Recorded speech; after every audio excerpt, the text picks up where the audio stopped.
You are standing in front of your closet right now, or you were this morning.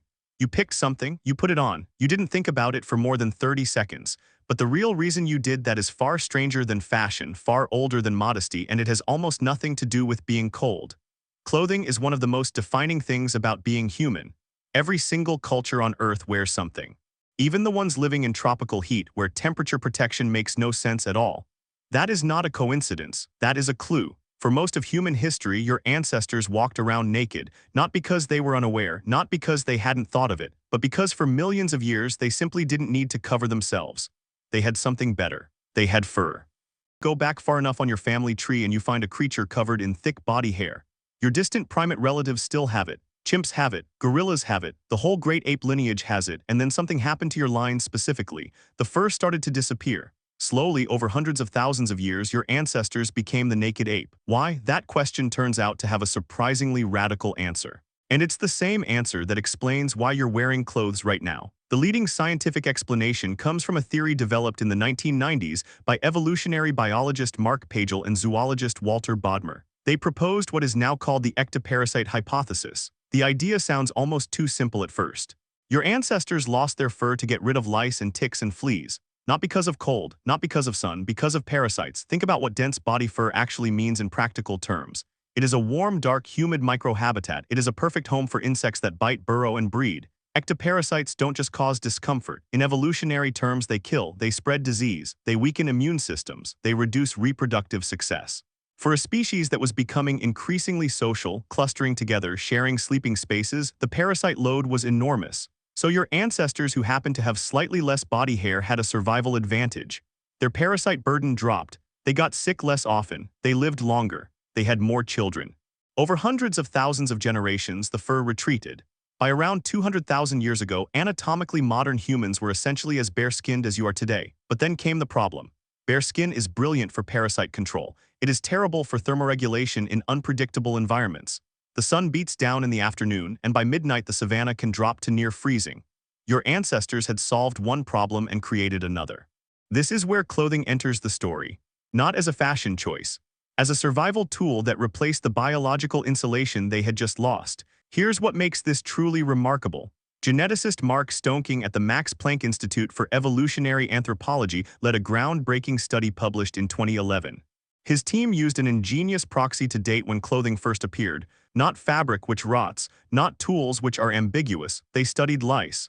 Specifically, they studied the evolutionary split between head lice and body lice. Head lice live in hair, body lice live in clothing. They are the same species that adapted. By tracking the genetic divergence of these two louse populations, Stoneking's team could pinpoint when body lice first appeared, which is essentially the moment humans started wearing clothes regularly enough for a new louse population to evolve to live in them. The answer was staggering. Body lice split from head lice approximately 170,000 years ago. In some estimates, as far back as 190,000 years. That means your ancestors were wearing something, some kind of animal skin or plant fiber wrapped around the body, nearly 200,000 years before writing, before agriculture, before cities, before virtually everything you think of as civilization. You have been wearing clothes longer than you have been doing almost anything else that defines being human. Now here is where the story twists again, because early clothing was not about modesty. Modesty, as a concept, came much later and is deeply tied to specific cultures, religions, and social structures that emerged only in the last 10 to 15,000 years. When your ancestors first wrapped themselves in animal hide 200,000 years ago, they were not ashamed of their bodies. They were trying to stay warm and survive. The modesty explanation, which most people assume is the original reason for clothes,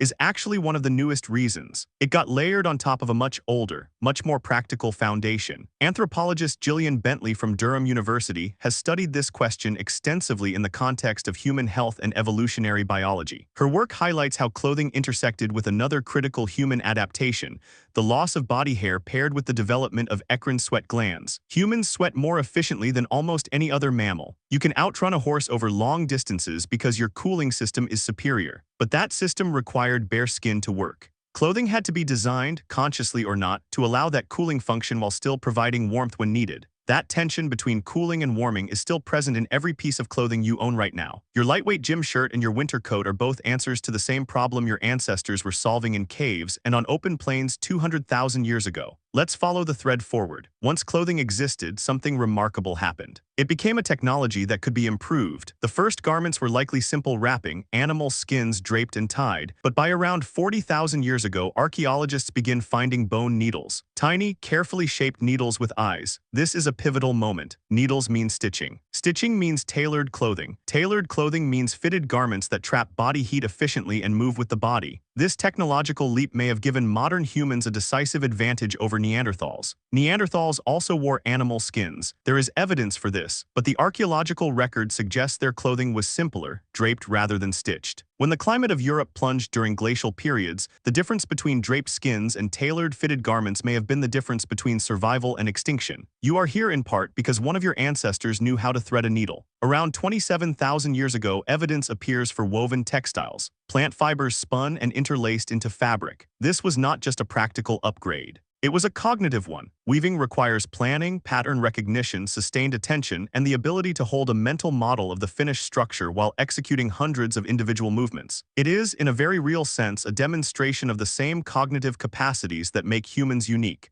Then something else happened to clothing. It stopped being only about survival and began to carry meaning. Archaeologists have found beads, pigments, and decorative elements associated with garments going back over 75,000 years. Your ancestors were not just covering themselves. They were signaling tribal affiliation, status, age, marital availability, religious role. The body became a surface for communication. This shift is enormous because it means clothing was not just a tool.